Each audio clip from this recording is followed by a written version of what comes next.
This meeting may be safe, this conference may be safe, and once we've done, let us safely go back to our homes tomorrow to be able to praise your name and glorify you. We ask you to be among us and bless in a very special way, in the name of the Father, and of the Son, and of the Holy Spirit. Amen. Asanteni sana.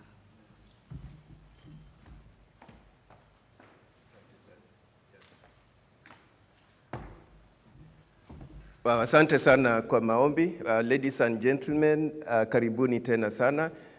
We'll restructure the program and move very fast. One thing I'm happy you've really interacted. I could see outside there. So we've lost nothing, and we'll try and recover in our afternoon sessions. I was told by the hotel just to begin by letting you know that I think there are fire exits here, normally important as a housekeeping matter. I think you can see them. Then I was told to tell you, washrooms, when you walk out, are on my right, and no smoking inside the building. If you really want to smoke, you have to go outside the building. Otherwise, you are safe, you are okay here. It's a fantastic venue. I can see on your faces. So karibuni sana. Once again, my name is Alex Chamwada. I'm the founder and CEO of Chams Media. Chams Media, you know us very well. We are really the champions of telling the diaspora story in Kenya, comparable to none. And we had a series, so we began a series called Daring Abroad. You people are daring, is it? So you dared abroad, and we've showcased your stories from Australia to the US, Canada, Middle East, every corner of the world, even in a very remote island known as St. Helena Island that has only one Kenyan living there. Between Angola and Brazil, there's an island there with only 4,000 people, population. So we are glad you are part of this Daring Abroad movement. And because of the request from our networks across the world, we started this series called Daring Abroad Investment Forums, so that we can bring you people together to interact, to meet investors from both the host country and Kenya. We benchmarked in the US last year, and this is really the first leg of the real series. So Australia is privileged to be hosting the real first Daring Abroad Investment Forum, and Perth, by extension, is also really lucky to be the first. It's not my first time here. I've been here before. I was here in 2019, and I'm happy to meet familiar faces. Nashukuru sana. Karen, uko wapi? Thank you, Karen. Busi mama. Pigieni Karen makofi. She was the first person to arrive here. Yeah, Karen, asante sana. Liz uko wapi? Liz Wafula, thank you for... Liz uko wapi? Alienda, asanteni sana. So the purpose of this event is to promote investment between Australia and Kenya, and to showcase what you as the diasporians living here can do with your mother country, and what your mother country can do with you. So we'll have some brief remarks, very brief, but just to begin by saying, this has been organized by Chams Media in collaboration with the Kenya-Australia Chamber of Commerce. And the other partner, key partner, is the Kenya community in Western Australia. Thank you so much for your effort. Thank you so much, all the officials, and we are glad to be your sponsors too, and we'll support you in all your activities. Dennis, the president, has sent apologies, but you'll have representation here. Then the other partner is the Kenya National Chamber of Commerce and Industry. The president of the Kenya National Chamber of Commerce and Industry has sent his regards to you through me. He was unable to come. Their delegation will be joining us from Adelaide. Next weekend, we'll be in Adelaide, and during the third weekend, we will be in Melbourne. So they'll be joining us later, but the president will address us tomorrow. We have a family day tomorrow at Chomazon. I think it's the opposite field. You know, we've been circulating this, so we'll be addressed by the president of the Kenya National Chamber of Commerce, Dr. Eric Ruto, tomorrow. But today, that's my brief remarks to introduce this, and you are in the right place. Allow me to invite Collins Wuchocho, the Vice Chair of Kenya-Australia Chamber of Commerce, to give us some brief remarks before we proceed. Tumpigie makofi. Yeah, karibu. Unaona mimi sina written speech. Asanteni. Thank you so much, Alex, and thank you so much, everyone, for coming today. We really appreciate your time and the sacrifice to be able to come here. As Alex has said, my name is Collins Angadia Vuchocho, depending on which one you prefer. I use any. I'm the Vice Chair of the Kenya-Australia Chamber of Commerce. We talk about many things, and the Kenya-Australia Chamber of Commerce, for those of you who don't know, we've been in existence for the last 13 years. We were formed, initially started in the year 2011. We started when President Kibaki came, and we started the organization in Kings Park, but we got formally incorporated in 2013. Most of you might not have heard, but we've done a lot of things in the Kenyan community. We are very specialized in business. We do a lot of business forums. We take a lot of delegations to Kenya.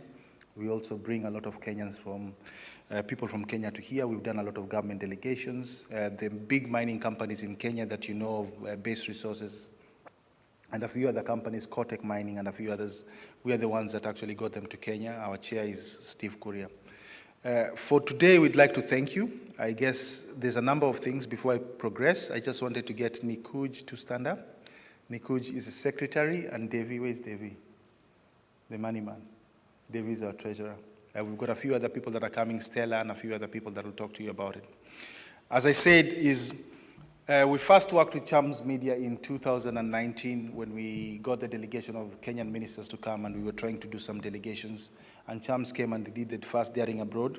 And since then, we've done quite a lot of events. And so when Chams started the Daring Abroad Investment Forums, we looked at it as a good opportunity for us to be able to extend what we do. I think we've done really well in taking businesses to go to Kenya, but we haven't done very well in trying to sell Australia as an opportunity. We value the Kenyans that are here because of many ways, right? But I think Kenyans in Australia thrive and do extremely well, and we don't tell our story well. That's why Chams Media and being a visibility partner, they are experts at that. But also, it's our intention to ensure that people in Kenya that come here thrive. So that's our job. If you have a business, if you have many things, our intention and our motto is to ensure that you succeed. You know, we've done that with many companies. We know what we do. We know how it's done. And we 100% will deliver success. I feel that, you know, if you've come here, have ever thought of starting a business, doing a business in both countries, if you come and ask us the question, we'll give you an answer. If you want to get to speak to a specific person, we've got the ability to be able to do that both in Kenya and here from a business perspective.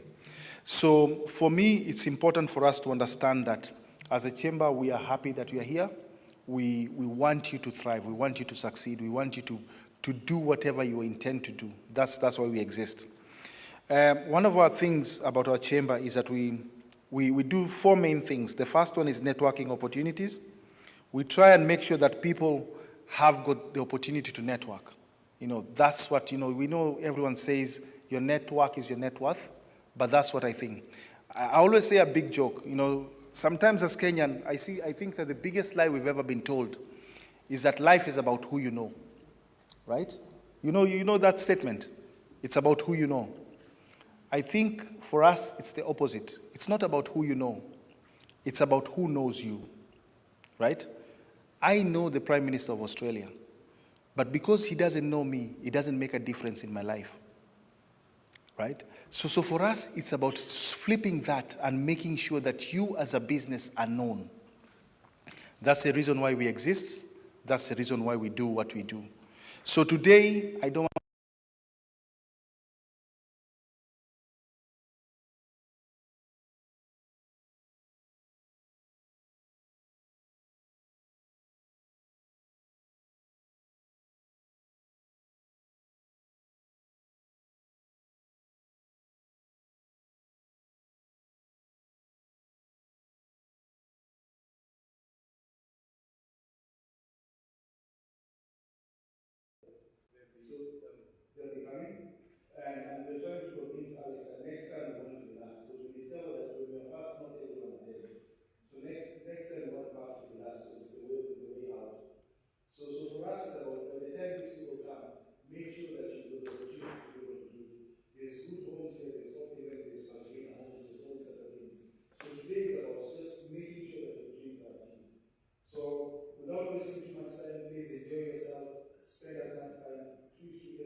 liked that interaction. I mean, it's really amazing. So many thanks to our sponsors from both Australia and Kenya. Really, yeah, you are really key to this event. And then spread the word that we are live. We are watched across the world. I've seen someone send me a message from Azerbaijan. Another one has sent me a message from Seattle. So we are live. You are being seen across the world. We are on Champs Media TV, YouTube. I think my Facebook page, also Kenya Australia Chamber of Commerce page, and the Kenya community in Western Australia. So tunaonekana, just spread the word. Allow me to invite Vincent Lusite to say a few words on behalf of the community. Vincent, is your time. I think President, here you have so many presidents. President Dennis Langat was unable to be with us, but Vincent can represent the community. A few remarks before we proceed. Karibu, it's your turn. Tumpigie makofi.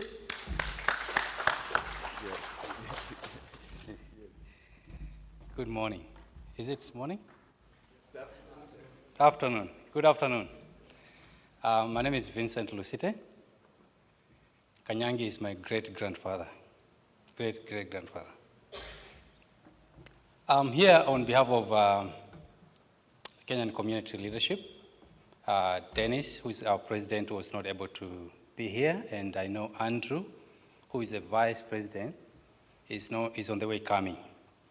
But I just want to take this opportunity to welcome you all, especially our visitors from Nairobi. Welcome to Western Australia. This is our community, and we are proud to host you. Thank you so much, Champs Media, for even organizing this, that we can have all these investors coming in, or service providers. I want to begin by saying that we've had bad stories about investing back at home. We've had people who've been sent photos of things that are not even happening on the ground. But when you get there, you find the land is empty. But you have a photo of a 5-bedroom house, very fancy. But through Champs Media, when we see our investors coming in, we are trying to trust now these people, because through Champs Media, it's a reputable company, and he has told us stories of people daring abroad. And so when we see him bring all these investors, we feel like it's something that we can trust. And we really want to thank you, Alex, and the Australian Chamber of Commerce for doing this. I know there are good people out there, and what I just want to say is, you guys who've come to visit here, just know that we have a community wherever you go, and it is good to create a good name so that you partner with even the community, because when you come, we have to welcome you. And so we want you to do a good service. We don't want to invest, and then we find it's a shoddy job. We will go and get Alex and his team, tell that you brought bad people here, and we will not welcome you back here if you do something that is not right. So we want to see that things that are being done are done right, or seem to be done right. I really want to know, later on I know we'll have panelists. Some of these things, we really need to know who regulates them. Because someone will come with a piece of plot that is being sold 100 million. Another one will come with 5 million. Who regulates? We need to have some kind of regulation so that we are cushioned. As diasporans, we are not just here to send money and then they are eaten. Na sisi tunaendelea kuumia. Tunafaa tujue kwamba kuna regulations na hizi vitu. I don't want to take a lot of time, because we will have time to talk about these things. But I just want to really thank the community even for coming out here, because this is an opportunity for us even to know what's happening in the in our country as well, even other businesses here in Australia, so that we know where to put our money. We want to thank you so much, and I hope we all have a fantastic day. And tomorrow we are meeting in the park at Nolamara, where Choma Zone is. So we are meeting there as a family culture day. So bring the children, everyone who was not able to come, we're going to meet there and have another good time there. So this is still going on. And thank you so much. I don't want to take a lot of time. I'm not a politician. So Alex, thank you so much for coming.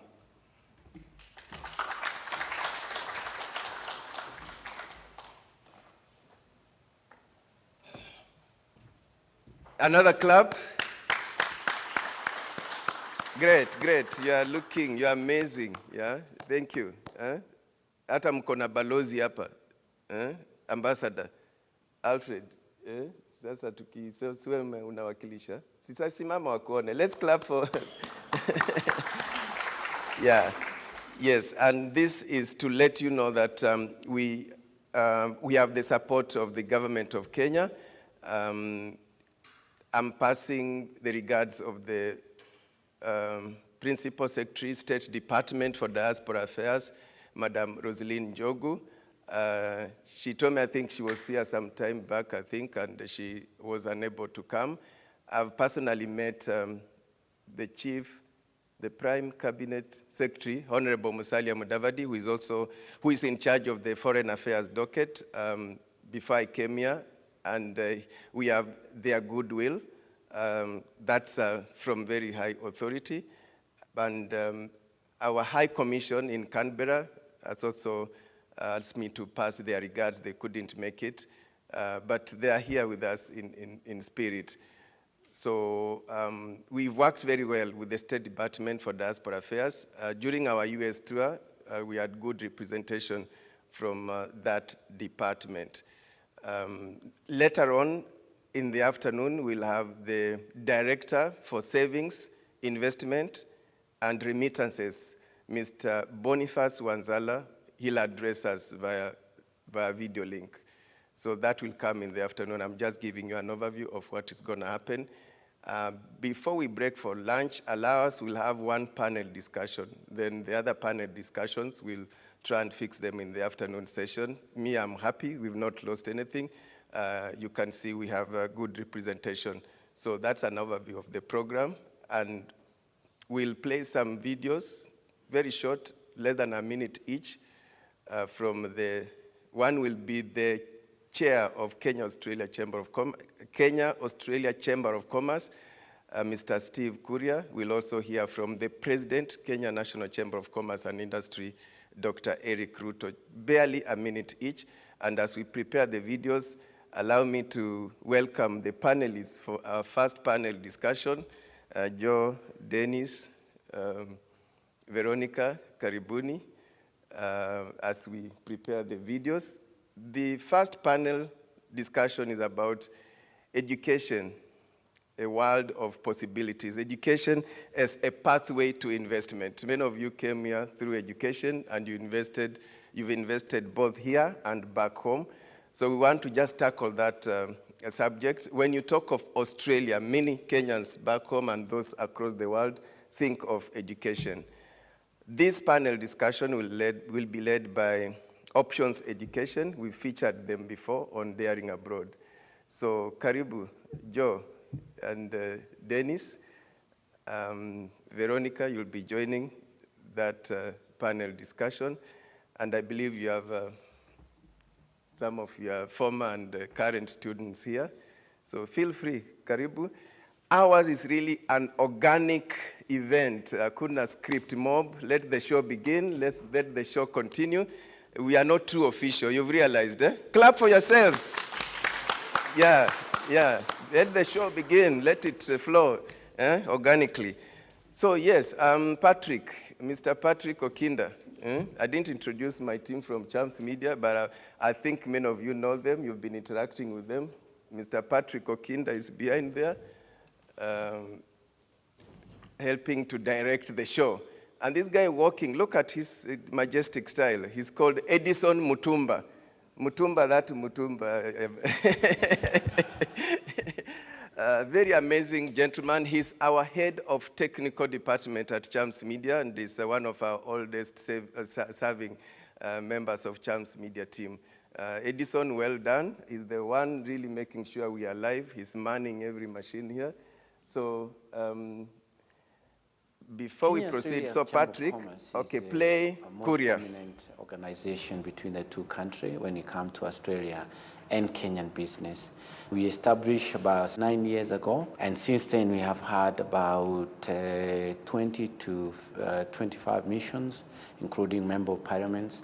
I think the last dispensation of the government is only the president and the vice president we didn't host in Australia. Our job is advocating for business opportunities for both Australia and both in Kenya. We also do promotions for business and also do trade missions and trade tours. Kenya-Australia Chamber of Commerce is a most prominent organization between the two countries when it comes to Australia and Kenyan business. We established about 9 years ago, and since then we have had about 20 to 25 missions, including member parliaments. I think the last dispensation of the government is only the president and the vice president we didn't host in Australia. Our job is advocating for business opportunities for both Australia and both in Kenya. We also do promotions for business and also do trade missions and trade tours. Kenya-Australia Chamber of Commerce is a most prominent organization between the two countries when it comes to Australia and Kenyan business. We established about 9 years ago, and since then we have had about 20 to 25 missions, including member parliaments. I think the last dispensation of the government is only the president and the vice president we didn't host in Australia. Our job is advocating for business opportunities for both Australia and both in Kenya. We also do promotions for business and also do trade missions and trade tours. Kenya-Australia Chamber of Commerce is a most prominent organization between the two countries when it comes to Australia it's looping, and Kenya. so we could go to the next. So, President, Australia Kenya is a National very Chamber of important Commerce and Industry. continent for us as Africa, especially when we are looking at the African Free Continental Trade Area. We know most of the diaspora Kenyans have gone to Australia through education, and quite a number of them who've been there for maybe 10 years, 20 years, 30 years, have become business people. And we are already in contact with the diaspora Kenyans who are in business. We shall be visiting their businesses, whether they are in trading. There are those ones who are in agriculture. There are those ones who are in manufacturing. In fact, we've secured quite a number of those ones who are in agriculture. They are doing large-scale farming. They are also doing large-scale greenhouse farming, and they are doing large-scale packaging and agri-processing. Australia is a very important continent for us as Africa, especially when we are looking at the African Free Continental Trade Area. We know most of the diaspora Kenyans have gone to Australia through education, and quite a number of them who've been there for maybe 10 years, 20 years, 30 years, have become business people. And we are already in contact with the diaspora Kenyans who are in business. We shall be visiting their businesses, whether they are in trading. There are those ones who are in agriculture. There are those ones who are in manufacturing. In fact, we've secured quite a number of those ones who are in agriculture. They are doing large-scale farming. They are also doing large-scale greenhouse farming, and they are doing large-scale packaging and agri-processing. Australia is a very important continent. Tuwapigie makofi. Yeah, they may not be here, but we've felt them. Thank you, Steve Kuria, the chair of Kenya-Australia Chamber of Commerce, and Dr. Eric Ruto, the chamber president of the Kenya National Chamber of Commerce and Industry. So, ladies and gentlemen, you can see the panel here. And before they proceed, it's to let you know, because people are interested in various sectors, later in the afternoon, we'll have a panel discussion on the real estate sector. And at some point, we'll have now investment opportunities between Kenya and Australia, and this will be led by the Kenya-Australia Chamber of Commerce. So those are the key panel discussions today. I know we can crack it. The shorter, the better. We don't have much time, so let's see if we can do this in about 20 to 30 minutes. As I said, we are live. I'll help to moderate, but I want to take this opportunity to give the floor to Joe. So Joe, you'll do the introductions. Tell us who is in front with you. We'll open up. Let's make this quite interactive. We want to discuss education as a pathway to investment. When you get an education opportunity, what can you do with that opportunity? What can your children do with an education opportunity? So that's the purpose of this discussion. That is the first of our panel discussions. So Joe, feel free, be organic, let the show begin. Tuwapigie makofi. Yeah. Thank you. Hi, everyone. Like Alex Chamada just said, my name is Joe Merriam. And we just want to, first of all, say thanks for giving us this opportunity, Chams Media, to be able to relay some important information that we believe strongly in. So without much ado, we'll start from that end. We've got Lawrence. Lawrence is was an international student, currently working. And we wanted to bring him into the panel. I'm sure he'll be able to talk more about it. But we wanted to bring him so that he can be able to give us real-life testimonies of the life of an international student. Next to Lawrence, we have Veronica.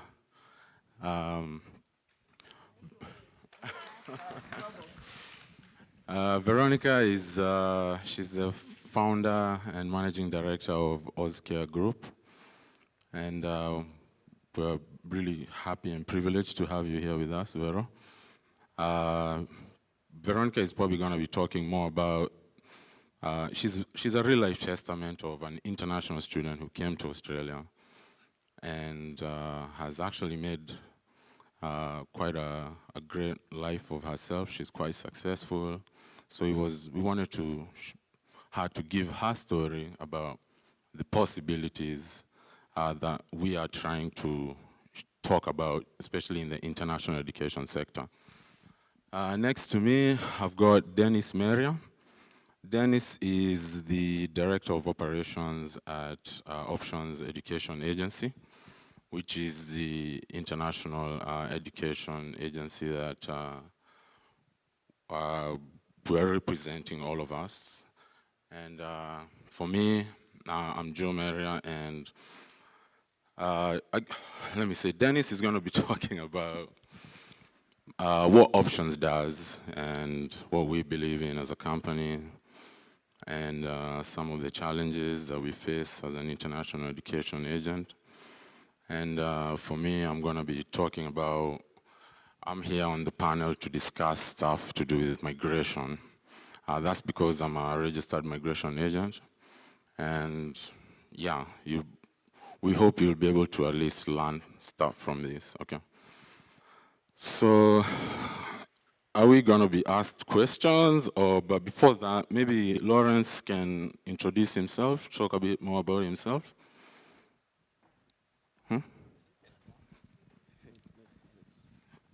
Oh, okay. Yeah, I'll give the microphone to Alex so that he can sort of run the panel. Thanks. Clap for us. Yeah, I said, let the show begin, you know. So you are a very good co-host. I just stepped back to see, yes. Let's clap for Joe. Great. I think let's begin by understanding what Options Education does. Let's contextualize. You are one of the education agents here in Australia. There are quite many. Kenyans are doing very well in that sector. And you've been able to bring students here who've done well. Some are back home.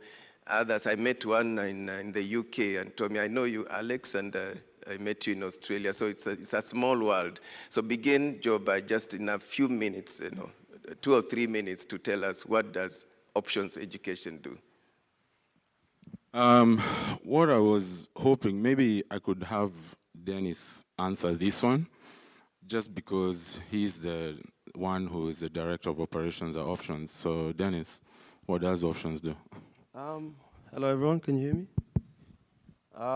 So our company was founded by Helen Mary in 2009, and since then we've grown into other different parts of the world. Our mission and vision is to find education and to bring Kenyans and Africans to achieve their dream, to come and study elsewhere, study abroad, and not just study abroad, but also get across the line by completing your studies and like also maintaining your residency here lawfully. So that's in a broad spectrum what we do as a company. And of course, I've been following their story, and they advise students and their parents before you come to Australia, what are the do's and don'ts? You've heard stories of what could go wrong if you don't get it right. So counseling, I'm sure, is part of what you do. And before we proceed, Patrick, do you have Helen Maria? Because we are talking about Helen Maria, I think people need to see her. How does she look? How did she come to Australia? Yes, Helen Maria, video. So far, so good. And 22 years ago, to go and live with my family in Australia. I went there as a professional accountant. But 8 years down the line, after working in the field of accounting, I found myself having so many students, so many children of friends and family and relatives whom I was assisting to go and further their studies abroad. And it's out of that I approached a few universities, and they agreed we work together into opening doors and gates for our Kenyan students who are missing out on a lot of opportunities in Australia. And out of that, we started when not many people knew about Australia. I moved from Kenya 22 years ago to go and live with my family in Australia. I went there as a professional accountant. But 8 years down the line, after working in the field of accounting, I found myself having so many students, so many children of friends and family and relatives whom I was assisting to go and further their studies abroad. And it's out of that I approached a few universities, and they agreed we work together into opening doors and gates for our Kenyan students who are missing out on a lot of opportunities in Australia. And out of that, we started when not many people knew about Australia. Great. I moved from Kenya 22 years. Great, yeah. Thank you. Nobody knew about Australia. Many Kenyans especially would think of US, UK, but now here you have Australia. Normally unpredictable, very unpredictable, and I'll jump ahead and bring Veronica to share her experience, to tell us something. She came here at the age of 20. Clap for Veronica. Yes, at the age of 20, she's now an investor in Australia and Kenya. She runs a staffing agency, and she's quite good in training. She has started an international college in Mombasa. I think you are opening a branch in Eldoret and other parts of Kenya. Very well done. Teaching, been training in various aspects. She'll tell us more about that in home care and, I think nursing area, you know better than I do. So, and she's also invested in real estate. She has apartments in Shanzu. So, Veronica, from your experience, did you see this come when you came at the age of 20? I don't want people to guess your age now, but she came here at the age of 20. I'm still 18. Yeah. How was it? And did you see this coming? Hello, everyone. Can you hear me? Yes. My kids tell me I'm very loud. My name is Veronica Mumira, but married is Debo. But I always like saying Mumira, because when I say Debo, they think I'm a South African or Dutch lady. So I keep it Mumira and simple.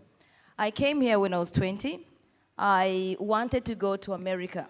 That was every dream of every young Kenyans those days in the late 90s. early 2000. But thank America, you didn't take me to your country. I was denied a visa, which was perfect. And Australia opened the door to me to come here and study. When I arrived in Australia many years ago, 23 years ago, so I've been in Australia for 23 years now, Australia was different. Western Australia was totally different. We didn't have a lot of high rises. I went to Notre Dame. So I remember when I landed at the Perth International Airport, I was like, oh, is this the Western world? Because the airport was really simple those 23 years back.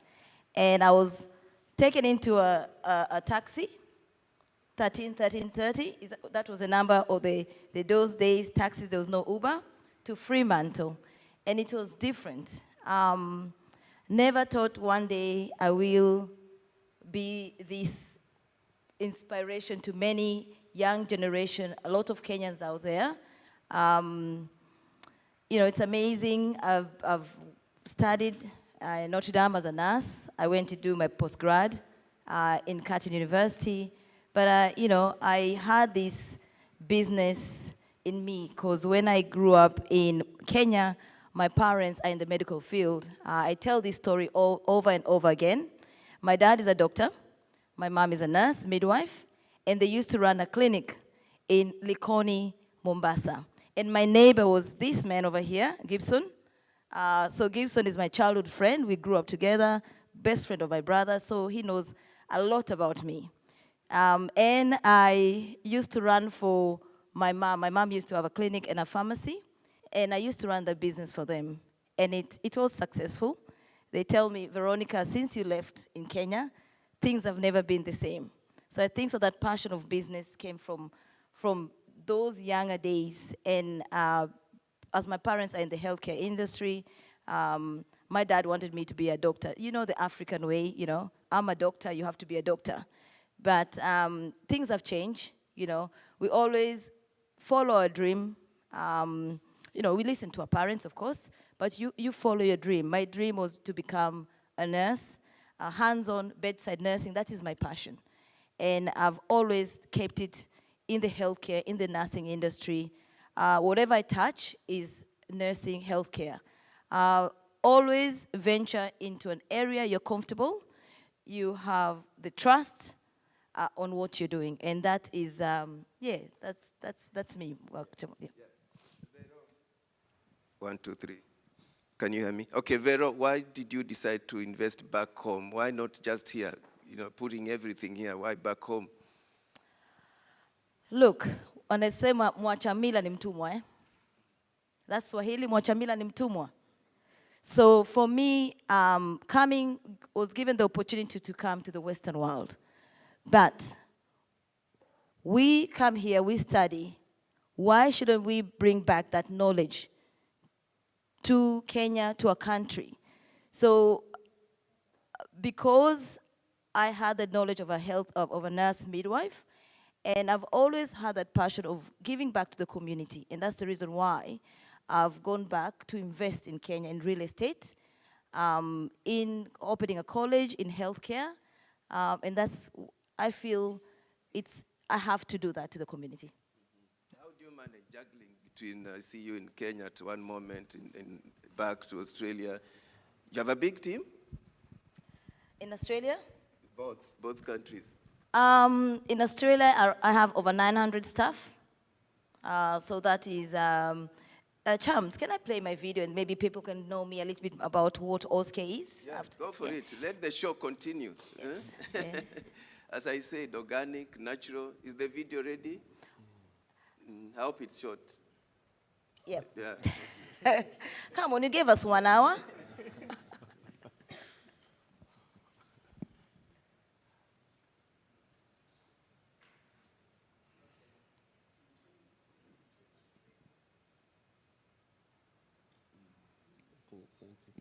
Oh, keep talking?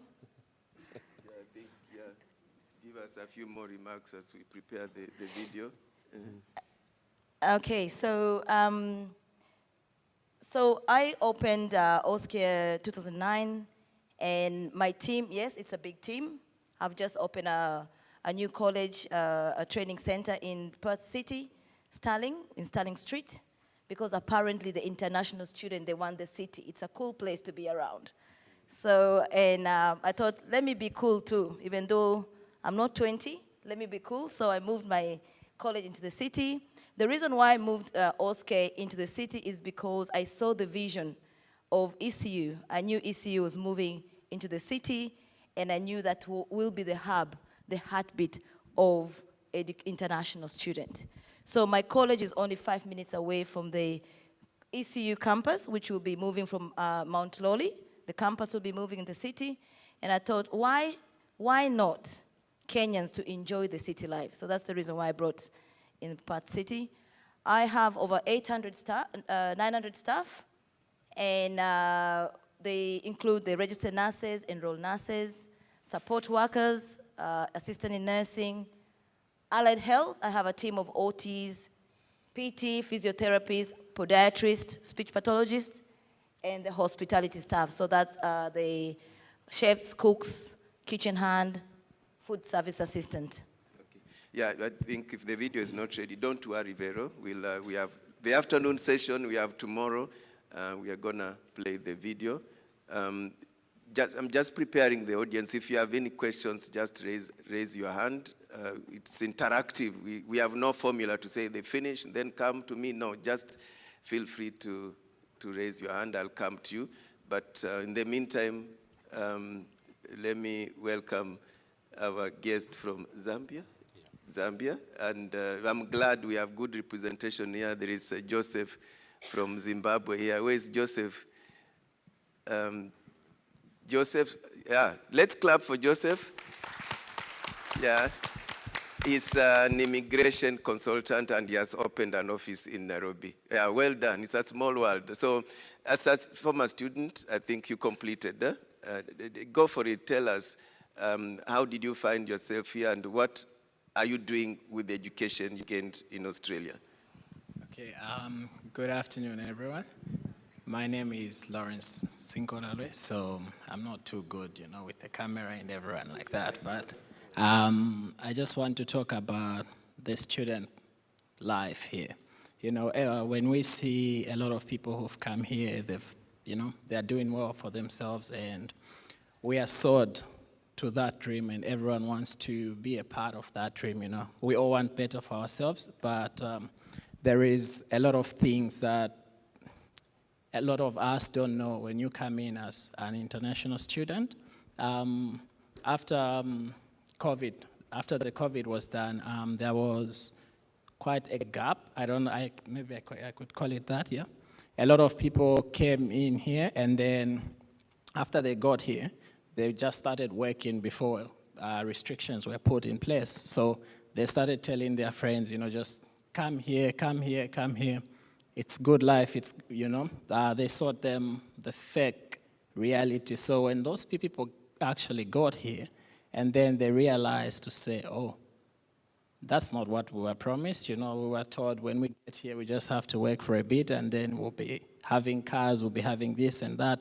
And then when they got here now, they met the reality. They have to pay the international, student fees, and then there is work limitations, the jobs that they can do. So you find that there is a lot of students who are stressed, and then us as Africans, I'll speak about Africans in general, we don't take mental health very seriously, so it's something that we're not really comfortable to talk about, but there is a lot of people who are seriously undergoing through mental health issues because of the financial burdens that they have. So it is very important to anyone who's watching and want to come either to Australia or whatever country you want to go to do your research. Get the migration agents, pay them, because if something is just, free, then you have to be worried. Cheap is very much expensive. It might cost you in the long run, so pay the migration agents, do the consultation, get the actual truth before you make the decision to move on the other side of the world. So there is people like us who don't have family here. We just know a few people here and there, which they won't be there for you. It's not like back home where if you have a problem, kind of rush and come to you. But here people are busy and they've got things going. So for to fix you in their schedule, it's really hard. So it is very much important that you are well researched before you make the decision to come here as an international student. Great. Can you work and study? Let's clap for Lawrence. Another clap. Many people imagine, yeah, just work and study. Is it easy? How has it been for you? Work and study at the same time, or invest while you're studying? So that's a very hard one. We had to work at the time before the restrictions came in. So you are working full time. You're moving from shift to shift, trying to raise the school fees. But at the same time, you've got assessments that are due. So there wasn't really enough time for you to rest because you just have to keep to being on the road. You know, your car becomes your house. You put your bag, you put your clothes there, you put your blankets, and if they call you for a shift, you just have to go. You have no option to sleep because you know to say you need to raise that money. And then this is the money that you are not taught about to say you actually need to pay these things. And then there is the housing thing going on. You know, it's really hard to find accommodation. Whereas if you're a student, it's extra hard to just get even a room. You might have the money to pay for the room, but they just won't give it to you. They want to give it to people who are residents here because they know they won't move anytime soon. But you as a student, and then now your hours are limited to 48 hours a fortnight. So people are really looking at it like maybe you're going to have issues paying for rent. So that is why it is hard as a student, and it's not all rosy like people make it look on social media. You know, I moved abroad, take pictures at Elizabeth Key, you know, and you're like, hey, they're living the dream. Let me go there, you know. There is a lot that they're not telling you when they're not posting on Facebook. There is a lot that they're going through. Just to tell you how serious this is, yesterday, I met someone in the city, so I was about to catch the train from a training. He came up to me and said, hey, brother, can you help me with this direction? So he gave me his phone. And then I wanted to help him. Then I looked at the phone. I was like, something in me just told me, like, no, ask him how long he's been here, because we know if someone has been here, then they know how to navigate the public transport system. So this person told me, he came last week, so he's, you know, just days in Australia. And he was going to do some training in East Perth, so he was in Elizabeth Key, the opposite side of the world, and he was already late, by the way. So I'd say, look, I'll get you an Uber so you can get there at least a bit faster, although you're already late, but just explain to them that, you know, you didn't know how to navigate the transportation system, so hopefully they let you in. And then while we are waiting for an Uber, this man starts telling me that the person who brought him here, who sold him this, you know, Western world dream, has stopped picking up his calls. He can't get to him. And, you know, I was quite emotional when I heard that story, because I'm like, why would you do that to someone? And then I realized there is a lot of people who want to capitalize on other people's, you know, pathway to creating a life for themselves. So we need to be very much careful as we are getting this information or advice from people. If it comes to migration agents, you need someone with a track record, someone who's actually done the work, someone who can prove to you that, okay, I've got A, B, C, D that have come through us, and this is where they are. Unlike someone who's just going to wake up one day and say, oh, I know everything about the visas in Australia. All you need to do is just come here, do this, do that. When you come here now, you know, you might end up like him.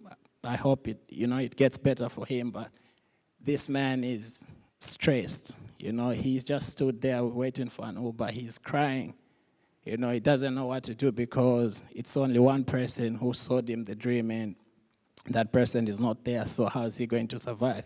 And in Australia, we all know for you to survive, you need to work. You can't afford not to work unless you've got some sort of investments, you know, or some money which you came with from home. But looking at the inflation and everything going on, it's eventually going to run out soon.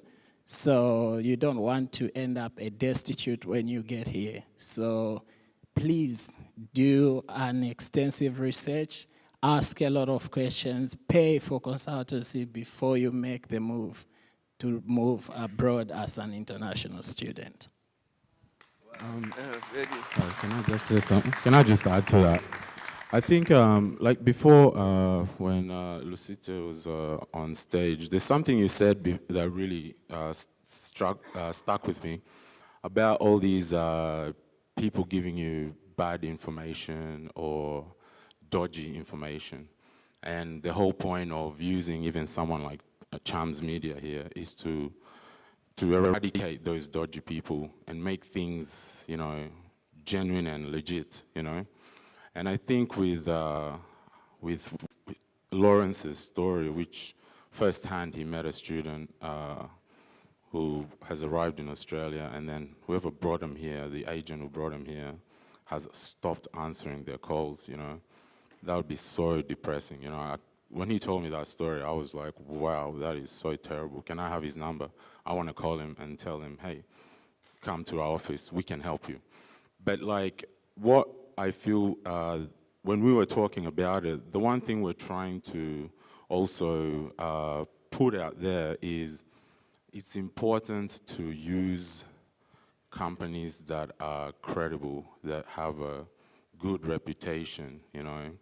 They can show you what they've done, and they can show you their success stories. And I think everyone here, with all these people who have come to sponsor, I think that's the big picture that we're trying to show you together, so that people can still understand, yes, it's hard, but it's still possible, and there is great possibilities that can come out of it.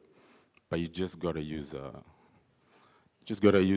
credible company, you know. Yep, I agree with you on that one. And as you are making that decision, you have to understand that there is just certain things in life where you can't cut shortcuts, you can't cut corners. You just have to walk through the process, do the right thing, do what you came here for. Don't be dragged for example, other people came here to do nursing. That's your passion. You are in school. You meet your friends here, and suddenly they start telling you, "Oh, leave that nursing. Don't do it. Do this short course. Start working, and then you'll get your visa from there." And then fake advisors. Yeah, and then when you do that course, then realize your visa is actually almost expiring. Then you realize to say that pathway they lied to you about doesn't exist in life. And then what are you going to do? So that is why we find a lot of people end up making so many mistakes in trying to stay here, because now the thing they came here for, they didn't get it, and then they don't know what to do with themselves when they go back home. Yeah, thank you. Let's clap for... Thank you so much. It reminds me, I went to the US in the year 2000. It was a very important visa that I'd gotten. It was an exchange program with the government of the US through Voice of America. I was working with the Royal Media Services Radio Citizen. 3 months, it was very timely because it was during the presidential election of Al Gore Bush. So I was supposed to come back by 31st of December, the year 2000. 4 days too, there was a gathering of Kenyans, Nyamachoma, and they were like, "Oh yeah, you came here." And then I was telling them, I'm about to go back home, And they were like, "No, this was God-given chance. Why are you going back home? Why are you going back home, Yeah, we'll take you, we'll help you to get a university." I remember they said Harvard or what, So, and I was like, that name sounds so good. Accommodation will sort you, blah, blah. 2 days later, I called those guys and no one picks my phone. Where are they? So it was God sent because I came back, I went back to Kenya, and I thank God I did that, because had I violated that visa, I would not be here, I would not be talking about, because now that opened a world of possibilities. Going back, then respected by the sponsor, the US government, I later on went to the UK to study masters in politics and mass media. I've gone across the world. But had I made that mistake, you see, I wouldn't be where I am now. And you see, I later got the right education, and through a scholarship from Konrad Adenauer Foundation, and that is what you need to hear. Just do your research, do your due diligence, don't listen to, those bad voices, and you'll get there, step by step. So I think I need to open up to the audience quickly, 2 or 3 questions, and as I wait to see Mkono Juu, is Terence around? If he's not, can someone get him from outside? Terence is a student who is already investing back home while he's still a student here. Any question, ladies and gentlemen? I need a microphone there. Quickly, I like that. And I'll take only 3 questions because of time. And another question here, I need a lady. Yes, Karen, the early bird. Maybe we'll use this microphone. Patrick, thank you. Okay. Say your name and shoot straight your question. We'll go to the second question and third question. My name is Frederick, and my question goes to the education agencies options, maybe, or the student, they can be able to answer that. So in terms of education opportunities, I didn't study in Australia, but I came in as an employee. And one of the things that is really lacking, even in your job boards or in the websites where you post your services, is how do you help students go beyond just moving from Kenya to Australia, and just provide like a list of available like scholarships or all these deductions that students can get beyond just, because most students that come here are self-sponsored, and I'm not sure, but which is a shame. I've worked in the higher education here, but are there like those opportunities, and do you kind of collect those for every year? You look at the Germans, they know that you can go with DAD or any other of those scholarships. You look at the Dutch, the Netherlands Fellowship Program, and all those. You look at the Brits, the Fulbright, and all the list of college-specific scholarships that are there. So is that something that you look to do as an organization and as an agency, that you have a section in your website Dennis, to do that? Yeah, Dennis or Joe, take it up. Yeah. I can start. Well, that's just part of counseling. So scholarships are always offered based on academic merits. I think the question of full scholarships, that's always a pipe dream, and that always you have to apply through the school. But scholarships change a lot. We always have a percentage of scholarships. So whenever we're doing counseling, we always try, let's say, for instance, if a student approaches us and says, I want to study this program, usually if they apply, if they, let's say in Kenya, for instance, KCSE, if they have a B+, they can get a percentage of scholarship based on what the university or the institution wants to give them. So how we always assist students, especially, basically a big thing is when students come, especially if they're only financed to come the first 6 months. Usually it's very hard to ask a young student, whether they're a mature student, or whether they're from, mature as in they're doing masters, or whether they're straight out from high school, to basically, here's your school fees. In 6 months from now, you have to find another $17,000, $18,000, which is it's an outrageous amount to actually save up for. So what students need to know, first of all, the universities, they spend a lot of money, and they've got a lot of services to enable students to always rather than just canceling their enrollment or anything like that, is to be able to help them to keep their enrollment so they can stay here lawfully. So universities spend millions of dollars to have those services in place that each student needs to be aware of, because there's also that fear that a student feels like either the agency or the university will straight away report them to the government and put them into trouble. So we hear that a lot, students just sort of just disappearing, you know, and not necessarily keeping in contact or using those services. But in terms of changing education as well, especially if you've done the right thing, you can always come to us and try to keep you in a program that will maintain your visa lawfully. We'll have the same AQF level as a program which you came with, and so that you don't get trapped like what Lawrence was saying. People just whispering in your ear and telling you, "Nah, this is a far easier option," and you get bogged down. So, thank you, Dennis. You've had it. I mean, it's on merit, and when you get the scholarship, I mean, just do the right thing. Let me go to Karen. Just shoot your question straight without going into a speech. Yeah. My question is almost similar to his, but I want to ask, do you have partnerships?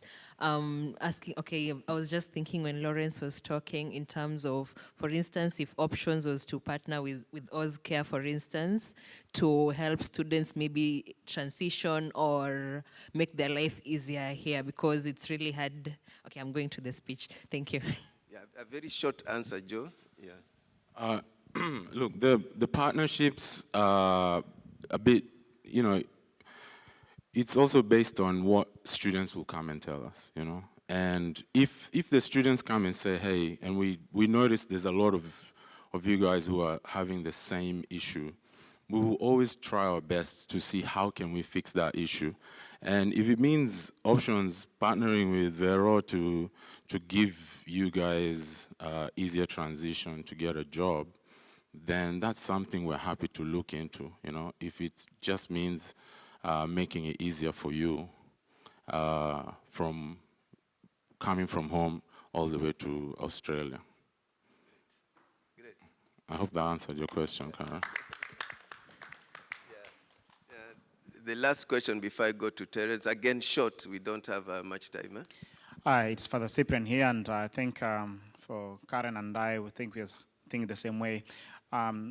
People like Options, I think besides partnering with them, people like OzCare and all that, one of the most beautiful things we have found here in Western Australia, I'm not sure about Zambia, Zimbabwe, but for us as Kenyans, is the networks we've formed among ourselves as Kenyans, as a group, as a wider umbrella, but also as small Kenyan groups.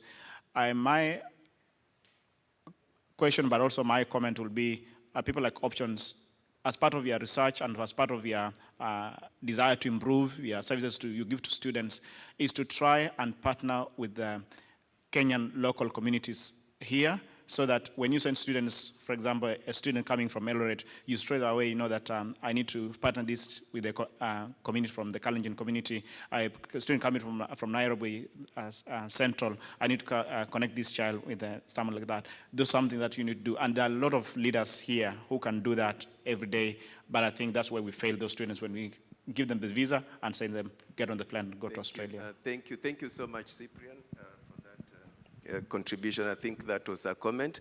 Allow me, ladies and gentlemen, to finalize with Terence. Terence, tell us your full name, and very briefly, in about a minute and a half, you are a student where, and I heard that you have already started investing back home. How?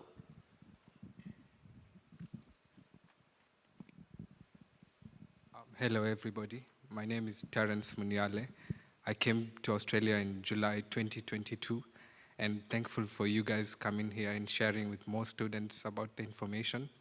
Before I left Kenya, I was friends with Optiven. I heard of them, and I think it's a good opportunity when students are able to hear of such things, because when I came here and I got the money, I thought of being wiser and starting at an early age. So Optiven have walked me through the journey, and they have plans where students can pay in part-time payments. So I think because they are very accommodative, students can jump in, not only career people. So that was one advantage I liked. I'm a student studying currently community services for 4 years. Are you working? How are you managing? Oh yeah, Pesa inatoka wapi? Yeah. Sorry? How have you managed? To invest? Oh yeah, as a student in this environment, we can work part-time while studying. So I just thought one way to be smarter is live on a tight budget at the moment and invest in the future. So I just limited on the things I spend on and started putting money in investments from as small as 15,000. Great. Stand up so that we can clap for you. Let's clap for Terence. Wow, what an interesting discussion, and you've seen it, education as a pathway to investment. I think Lawrence has nailed it. I would like us to take a break because we need to to make our stomachs happy. We are going to have lunch in a moment. Lunch is provided for you. Collins, I think you'll come here and guide us on the next step. But to thank our panelists, Lawrence, thank you so much for sharing your experience. Let's clap for Lawrence. Vero, yeah, don't worry, your videos will come, and Vero's videos are all over Champs Media YouTube. If you go to Champs Media YouTube and type Veronica Mumira, you'll see so much, and amazing. Well done, coming at the age of 20. You said you came 23 years ago. We were trying to calculate, but yeah. She's very young, and very energetic. When you are doing an interview, she just amazing. Dennis, thank you so much for expounding on what Options Education has done. And Joe, asante sana. Yeah? Joe, in 2019, alinichomea mbuzi hapa, and I remember that mbuzi. You people are very amazing, great family. I still remember that. So those were our panelists. Let's clap for them. And so we want to let you now walk back. And as they walk back, let's all stand. The next announcement will be done as we stretch ourselves. Asanteni sana, our panelists. So remember, stick around. After lunch, we'll continue with the afternoon session. I really, really appreciate your patience.